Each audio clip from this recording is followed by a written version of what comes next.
आप जानते हैं, हम अमेरिका और फ्रांस में रहते हैं और अर्थव्यवस्था शानदार है। हमारे पास एक शानदार घर है, हमारा व्यवसाय भी अच्छा है और अब बच्चे यहाँ पढ़ाई कर रहे हैं और यह मान लिया गया है कि यही उनके भविष्य के लिए जगह है। लेकिन जब आप गहराई में जाते हैं तो लोग समझते हैं कि ये आपके भविष्य की जगह नहीं है।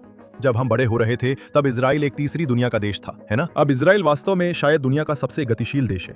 तो यहाँ की सोच का हिस्सा यही है कि लोगों को ये एहसास दिलाया जाए कि अब एक नई हकीकत है और आपको इसे नई नजरों से देखना होगा। रब्बी लियोदी एक ब्रिटिश मूल के इजरायली रब्बी, शिक्षक और पूर्व वेंचर कैपिटलिस्ट हैं, जिनकी जिंदगी हमेशा के लिए बदल गई जब उनकी पत्नी लूसी और उनकी बेटियां माया और रीना की अप्रैल 2023 में जॉर्डन घाटी में एक आतंकवादी हमले में हत्या कर दी गई थी। तब से वह दृढ़ता, आस्था और सियोनिस्ट डिसरप्शनिज्म पर अंतर्राष्ट्रीय स्तर पर सम्मानित आवाज बन गए हैं। रब्बी दी ने अपनी नई पत्नी एलिसा को अपनी नई किताब the business case for Israel can you afford not to be there समर्पित की है। इसमें वह एक निवेशक के विश्लेषणात्मक उपकरणों का उपयोग करते हैं ताकि यह तर्क दिया जा सके कि इजराइल दुनिया के सबसे मजबूत दीर्घकालिक निवेशों में से एक है, न केवल आर्थिक रूप से बल्कि नैतिक रूप से, रणनीतिक रूप से और आध्यात्मिक रूप से भी।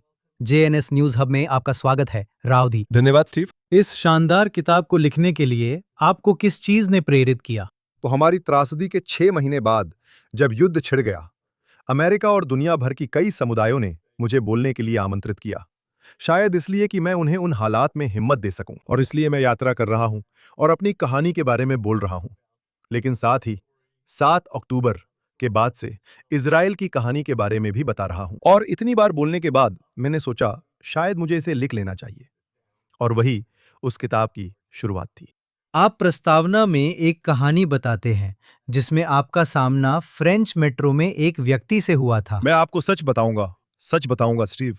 तो एलिस और मैं अमेरिका से लौटते समय एक दिन के लिए पेरिस रुके थे और हम दोनों के पास 20 साल पहले की शानदार फ्रेंच कोसेर खाने की यादें थी। इसलिए हमने शाम को सबसे अच्छे मांसाहारी रेस्तरां और सुबह सबसे अच्छे क्रोइसां के लिए नाम लिखवा लिया। और जो हमें मिला वो कई सालों में हमारे द्वारा खाया गया सबसे खराब खाना था। और हमें एहसास हुआ कि अपने ही शहर यूफ्राट में हमें इससे बेहतर क्रोइसां और बेहतर फ्रेंच खाना मिल सकता है। और उस सुबह बहुत ही खराब क्वालिटी का नाश्ता करने के बाद मैं बहुत गुस्से में था। मैं यहूदी क्वार्टर में मेट्रो स्टेशन पर खड़ा था और मेरे बगल में एक आदमी खड़ा था जिसने टोपी पहन रखी थी, क्योंकि फ्रांस में आप किप्पा नहीं पहन सकते। और मैंने उससे पूछा, क्या आप हिब्रू बोलते हैं? उसने कहा हाँ। फिर मैंने पूछा, आप यहाँ क्यों रहते हैं? और इससे बातचीत शुरू हुई, जिसमें उसने मूल रूप से कहा, देखिए मैं फ्रांसीसी हूँ, मैं फ्रेंच बोलता हूँ, हम यहाँ काम करते हैं। मैंने कहा, आप एक ऐसे जगह रहने का चुनाव कर रहे हैं जो आदर्श नहीं है। आप अपने बच्चों को ऐसे जगह पर बड़ा कर रहे हैं जहां आपको अपनी पहचान छुपानी पड़ती है। मैंने कहा, आपके पास दुनिया का सबसे अच्छा देश इजराइल है, जहां आप उन्हें यहूदी के रूप में आजादी से सबसे अच्छी संस्कृति के साथ बड़ा कर सकते हैं, और फिर भी आप यहाँ रहना चुन रहे हैं। और दुख की बात है, ट्रेन रुक गई। मैं उतर गया और वो मुंह खोले रह गया। तो उस अनुभव के बाद मुझे लगा कि मुझे कुछ लिखना चाहिए, और मैंने इसे आंशिक रूप से एली को भी समर्पित किया है। और शायद जब इसका फ्रेंच में अनुवाद होगा तो शायद वह भी इसे पढ़ेगा। मेरा मतलब है, आप पेशे से एक रब्बी हैं, सच में, लेकिन आप इसे कैसे जोड़ते हैं कि अचानक आप इजराइल और आज की दुनिया की स्थिति को आर्थिक और रणनीतिक दृष्टिकोण से देखने लगे? तो स्टीव, सच ये है कि मैं एक बाल्टी शुआ हूं। मैंने कैम्ब्रिज यूनिवर्सिटी में पढ़ाई की है और मैंने सिटी ऑफ लंदन के वित्तीय जिले में 10 साल फाइनेंस में काम किया है, और वहां मैं 2 फंड्स के लिए प्राइवेट इक्विटी वेंचर कैपिटल में निवेश कर रहा था। दूसरे फंड में मुझे डायरेक्टर नियुक्त किया गया था, जो $1 बिलियन का इन्वेस्टमेंट फंड था। और जिस दिन मुझे डायरेक्टर नियुक्त किया गया उसके अगले ही दिन मैंने इस्तीफा दे दिया और मैं इजराइल आ गया रब्बी बनने के लिए। ये एक अलग कहानी है, लेकिन मेरी असली पृष्ठभूमि वास्तव में एक निवेशक की थी। और जिस तरह से हम एक प्राइवेट इक्विटी फंड में काम करते थे, उसमें मैं टेक्नोलॉजी टीम का हिस्सा था, और हम उन कंपनियों को खोजते थे जिन्हें हम खरीदना चाहते थे, प्राइवेट कंपनियां। और फिर हम एक इन्वेस्टमेंट नोट लिखते थे, और इन्वेस्टमेंट नोट में प्रोडक्ट का बाजार, प्रोडक्ट, मैनेजमेंट टीम, कर्मचारी, रिस्क असेसमेंट, स्वॉट एनालिसिस सब शामिल होता था। हम पूरी एनालिसिस करते थे। हम उसे एक छोटे बुकलेट में लिखते थे, हम उसे सौंप देते थे। हम इन्वेस्टमेंट कमिटी के सामने बैठते थे जिसमें सीईओ और इन्वेस्टमेंट एक्सपर्ट्स होते थे, और हम ये तर्क देते थे कि हम कंपनी क्यों खरीदना चाहते हैं।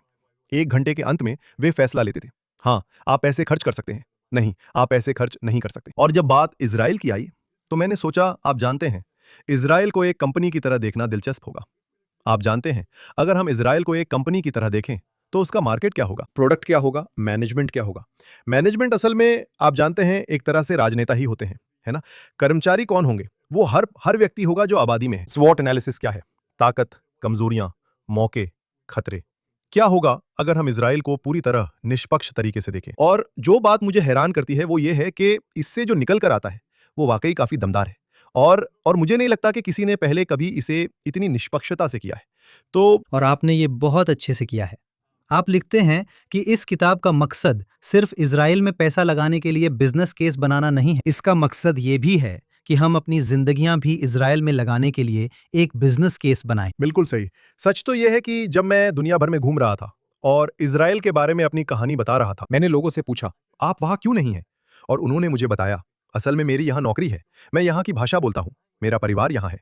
आखिरकार ये सब आराम की वजह से है। और सोच ये है कि देखिए, हम अमेरिका में रहते हैं और फ्रांस में भी। यहाँ की अर्थव्यवस्था शानदार है, हमारे पास शानदार घर है, हमारा अच्छा बिजनेस है।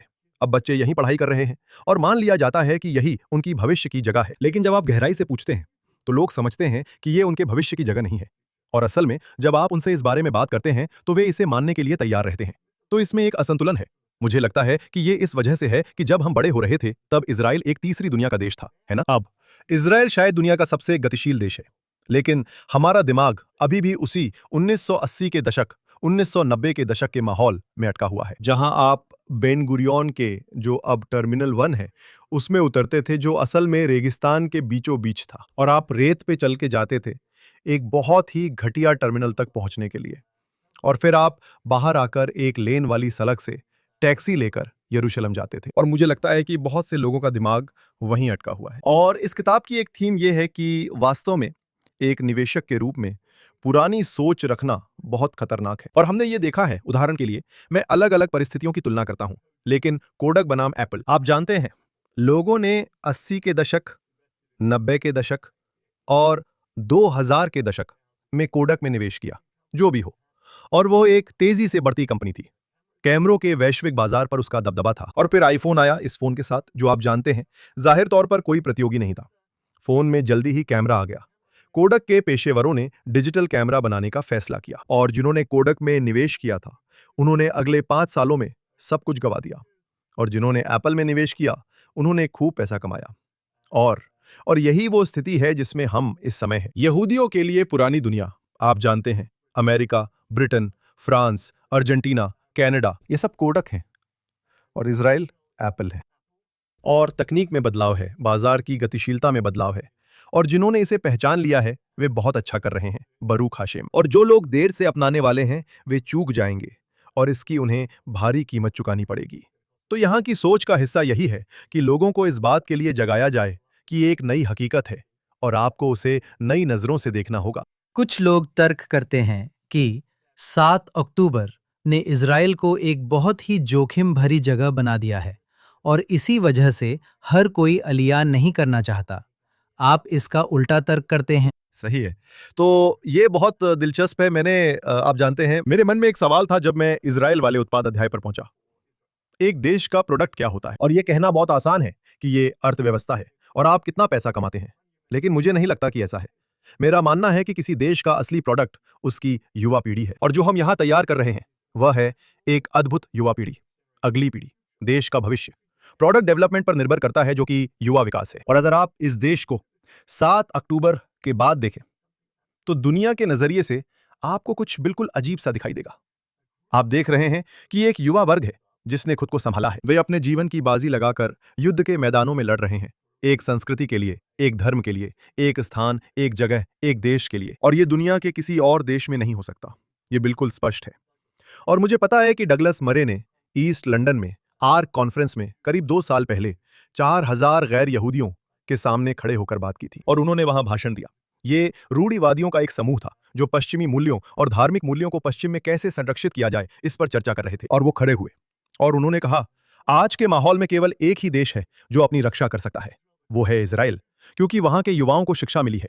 वे जानते हैं कि वे किसके लिए लड़ रहे हैं, उनके मूल्य क्या हैं। अगर हम इजराइल जैसे नहीं बनते तो हम जीवित नहीं रह पाएंगे। और उन्हें इस ईस्ट लंदन में हुई कॉन्फ्रेंस में 4000 गैर यहूदियों से स्टैंडिंग ओवेशन मिला। और मैंने सोचा, आप जानते हैं क्या, ये बिल्कुल सही है। इसकी तुलना कीजिए कि अमेरिका, ब्रिटेन और यूरोप के कैंपसों में क्या हो रहा है ना? शीर्ष विश्वविद्यालय कोलंबिया, हार्वर्ड और येल, लोग कैंप लगाकर हमास और आतंकवादियों का समर्थन कर रहे थे। हमारे युवाओं और उनके युवाओं के बीच का अंतर अब इतना बड़ा है कि मुझे नहीं लगता कि अब वो कभी पाट सकते हैं। अब यह असंभव भी नहीं बल्कि नामुमकिन है कि वे एक साथ आ जाएं। तो हमारे युवा उनके माता पिता से 1000 गुना बेहतर गुणवत्ता के हैं। मैं अपने बच्चों को देखता हूं और मैं इसे तुरंत देख सकता हूं। और अमेरिका और इन दूसरे देशों में उनके बच्चे अपने माता पिता से 1000 गुना कम गुणवत्ता वाले हैं। और यह अंतर इतना बड़ा है कि इसे नजरअंदाज नहीं किया जा सकता। तो अगर कोई युवा पेशेवर लंदन, न्यूयॉर्क या जोहान्सबर्ग से आपके पास आता है,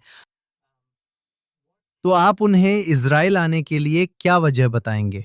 सही है। तो आप यहाँ की अर्थव्यवस्था को देखें, ये शानदार है। और एक और चीज़ है जिसे लोग महसूस नहीं करते। मैं भी नहीं करता था जब तक मैंने आंकड़े नहीं देखे।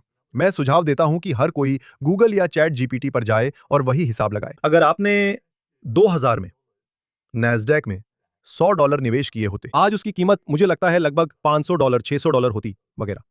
अगर आपने वही $100 तेल अवीव स्टॉक एक्सचेंज 125 इंडेक्स में निवेश किए होते, आज आपके पास $700 या $800 होते। आज अगर आपने 2000 में अमेरिका में रियल एस्टेट में $100 निवेश किए होते, तो आज उसकी कीमत लगभग $300 होती। अगर आपने वही पैसा इजराइल में रियल एस्टेट में निवेश किया होता, तो उसकी कीमत $400 होती। और आप जानते हैं, यह घातीय वृद्धि है। असल में आप जानते हैं, ये छोटे छोटे अंतर लग सकते हैं, लेकिन पिछले 26 सालों से यही हो रहा है। और असल में ये रुझान जारी है और वास्तव में ये तेजी से बढ़ रहा है। ये घातीय रूप से बढ़ रहा है। तो हाँ, मेरा मतलब है आप ये भी बताते हैं और मुझे ये दिलचस्प लगा कि 1939 में दुनिया के 1% से भी कम यहूदी इजराइल की भूमि में रहते थे।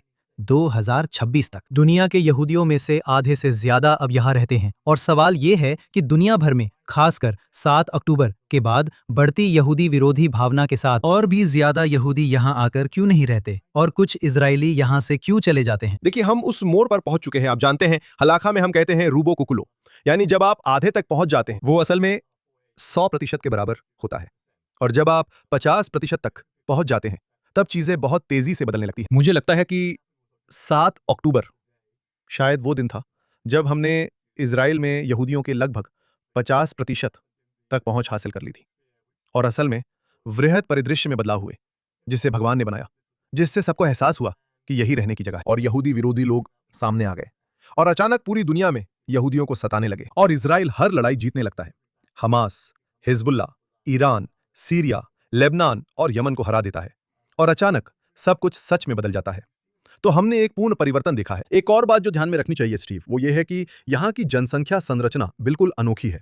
और मुझे नहीं लगता कि ये बात काफी कही जाती है। शायद यहूदी विरोधी लोग ये कहते हैं, लेकिन हम यहूदी इसे नहीं कहते। सिर्फ एक ही पश्चिमी देश है जिसकी जन्म दर में वृद्धि हो रही है, जिसकी आबादी स्वाभाविक रूप से बढ़ रही है, और वो है इजराइल। हमारे यहाँ इजराइल में औसतन हर माह के 3 बच्चे होते हैं। बाकी पश्चिमी देशों में ज्यादातर 1.5 से भी कम है और जनसंख्या को बनाए रखने की दर 2.1 है। तो हम दुनिया का एकमात्र समृद्ध देश है जिसकी आबादी में बिना प्रवास को गिने भी वृद्धि हो रही है। और इसका मतलब यह है कि अगर आप आगे का अनुमान लगाएं, तो उस संख्या की घातीय प्रकृति के कारण आप देखेंगे कि इस देश की वृद्धि अगले 50 वर्षों के लिए तय है। जरा अंदाजा लगाइए क्या तय है। लेकिन अगर आप ऐसे देश है जहां मूल निवासी लोगों की आबादी घट रही है और आप तीसरी दुनिया के प्रवासियों को ला रहे हैं, जैसा कि ज्यादातर पश्चिमी देश कर रहे हैं, तो आप देश की संपत्ति को कमजोर कर रहे हैं। आप जानते हैं, ब्रिटेन और यूरोप के कई हिस्सों में आप देखेंगे कि बहुत से प्रवासी वेलफेयर पर है और वे वास्तव में उतना योगदान नहीं दे रहे हैं जितनी उनसे उम्मीद की गई थी, और देश की संस्कृति पर हमला हो रहा है। हम एकमात्र देश हैं जहां जन्म दर के मामले में इतनी शानदार वृद्धि हो रही है। लेकिन हमारे यहां ऐसा आप्रवासन भी होता है जो बहुत मूल्यवान है। यह मूल्यवान आप्रवासन क्या है? यहूदी 3500 वर्षों से अपनी संस्कृति रखते आए हैं। हम 2000 वर्षों से डायस्पोरा में निर्वासन में रहे हैं। उन 2000 वर्षों के दौरान हमने यहूदी होना सीखा है, जो मूल रूप से निर्वासन में इजराइल है। इजराइल निर्वासन में है और अब हर यहूदी अमेरिका, फ्रांस, कनाडा, अर्जेंटीना से आता है। वो इजरायली बनने के लिए पूरी तरह तैयार होकर आ रहे हैं। वे अपनी पूरी संस्कृति साथ लेकर आते हैं। उनके पास ज्यादातर भाषा भी है और उनके पास मूल्य भी है, और इसलिए वे तुरंत घुल मिल जाते हैं। मैं अपनी बात कर सकता हूं और अपने कई पड़ोसियों की भी जो एफरात में हैं। लोग बहुत ही जल्दी इस देश के अद्भुत मूल्यवान नागरिक बन जाते हैं। और आप जानते हैं, दुनिया में कोई और देश नहीं है जिसके पास ऐसा हो, जिसके पास दुनिया भर में बसे निर्वासित लोग हों जो घर लौटें और देश के मूल्यों और ताकत में योगदान दें।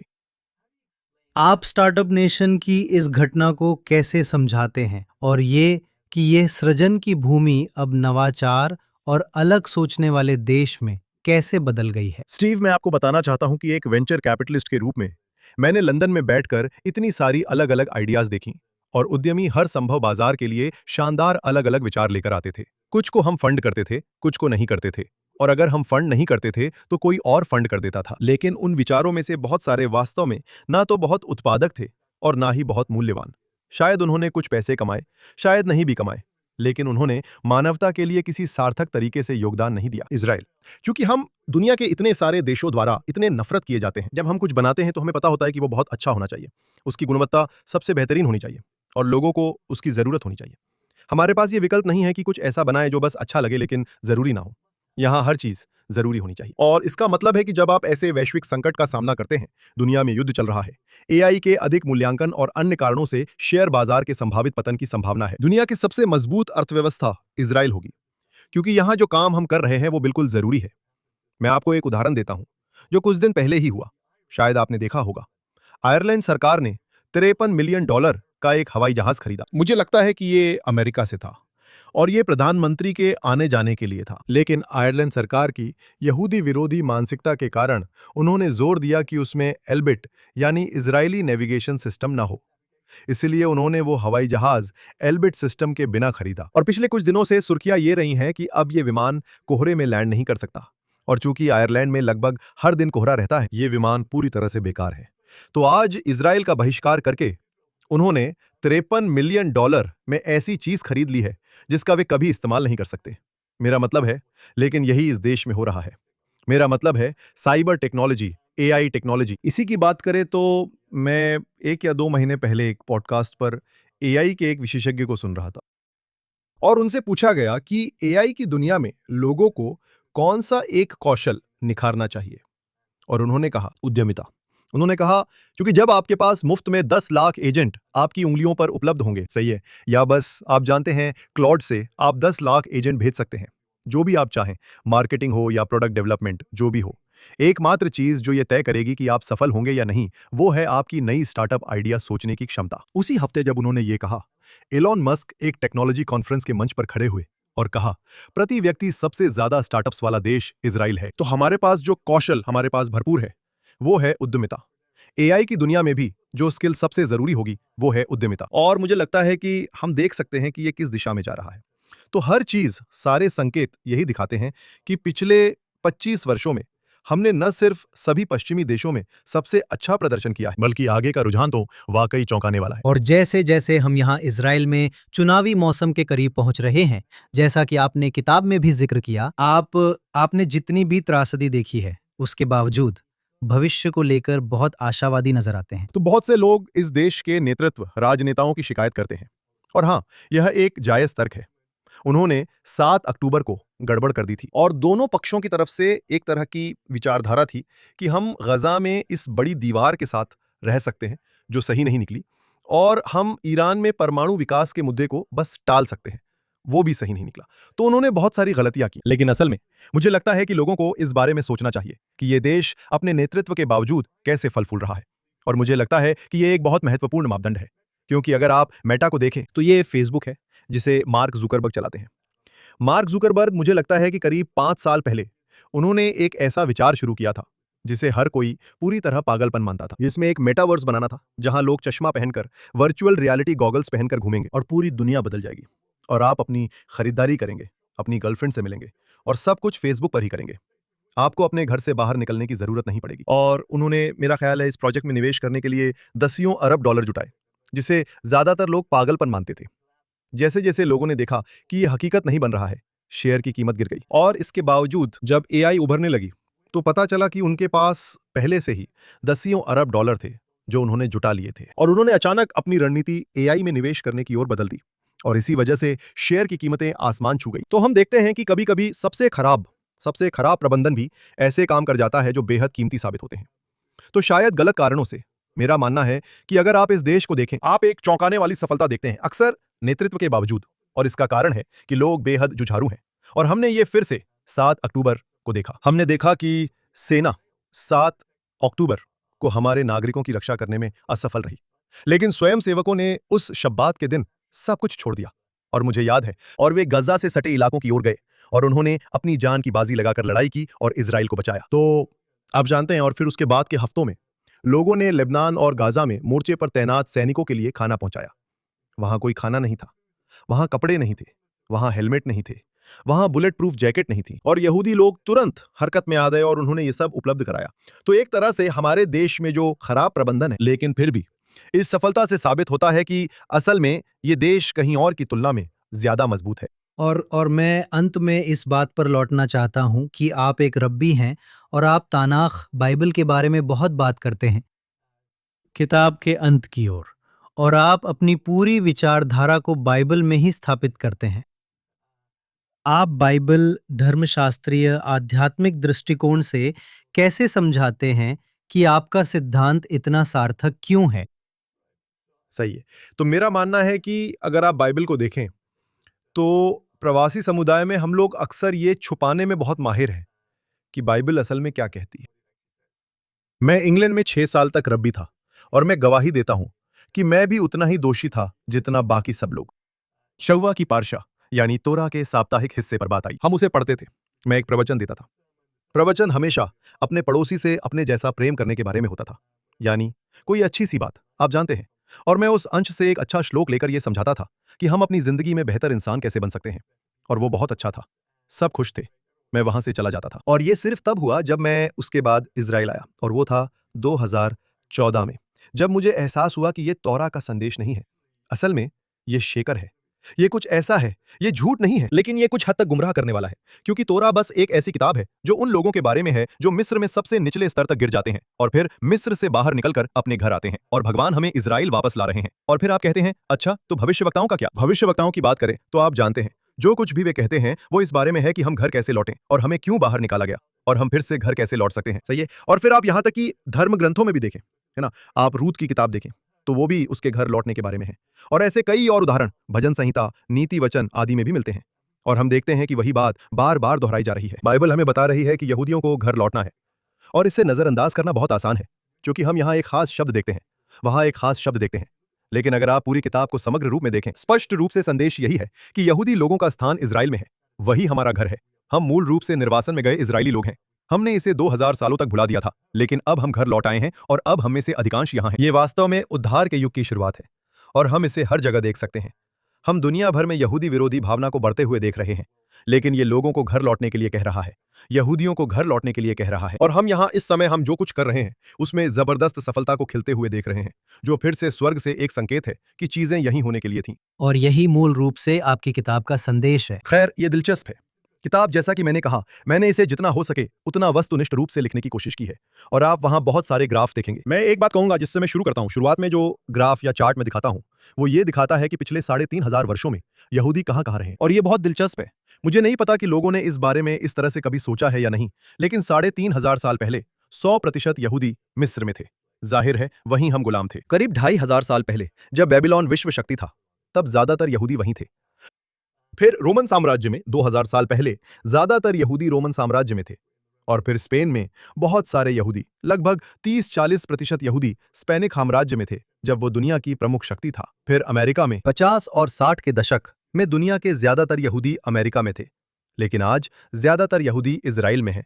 और मैं ये सवाल पूछता हूं, और जरूरी नहीं कि मैं इसका जवाब दूं, लेकिन मैं चाहता हूं कि पाठक इस पर सोचें। क्या यह इसलिए था कि यहूदी इन देशों में थे जिससे वे महाशक्ति बन गए, या फिर यह इसलिए था कि वे महाशक्ति थे जिससे यहूदी वहां आकर बसने के लिए आकर्षित हुए? और मुझे लगता है कि इसे दोनों नजरिए से देखना आसान है, और मुझे यकीन है कि सच्चाई दोनों का मिश्रण है। लेकिन अगर आप आज के अमेरिका को देखें तो क्या यह इसलिए था कि यहूदी अमेरिका गए क्योंकि वह सोने से पटी हुई धरती थी? या जब आप अमेरिका के शीर्ष 10 सबसे अमीर लोगों, अरबपतियों को देखते हैं, और आप देखते हैं कि उनमें से अधिकांश यहूदी हैं, तो यह ना कहना मुश्किल है कि शायद यहूदी वहां भी संपत्ति बना रहे हैं। तो अब जब ज्यादातर यहूदी इजराइल में हैं, तो इसका क्या मतलब है?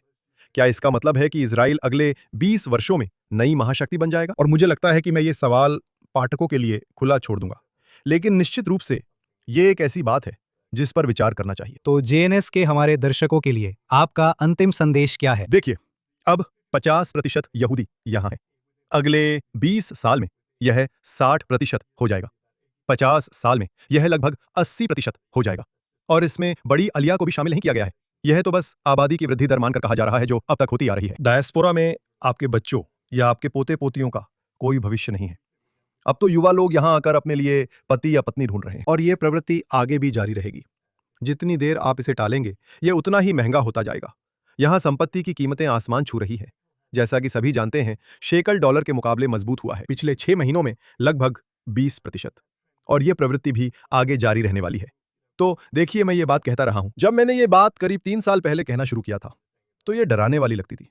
मैंने कहा था, मैं वो समय देख सकता हूं जब कोई मैनहट्टन में एक हवेली बेचेगा और मुश्किल से बेरशेवा में एक स्टूडियो अपार्टमेंट खरीद पाएगा, और मुझे लगता है कि हम वो समय बहुत जल्द देखने वाले हैं। तो मैं सोचता हूं कि जो लोग यहां आने पर विचार कर रहे हैं, अपने फायदे के लिए, अपनी संपत्ति के लिए, अपने परिवार और अपने भविष्य के लिए, उन्हें इसे बहुत देर तक नहीं टालना चाहिए, क्योंकि असल में रुझान आपके पक्ष में नहीं जा रहे हैं अगर आप इजराइल के बाहर रह रहे हैं। रबी लियोदी, हमारे साथ जेएनएस स्टूडियो में जुड़ने के लिए आपका बहुत बहुत धन्यवाद। धन्यवाद स्टीव।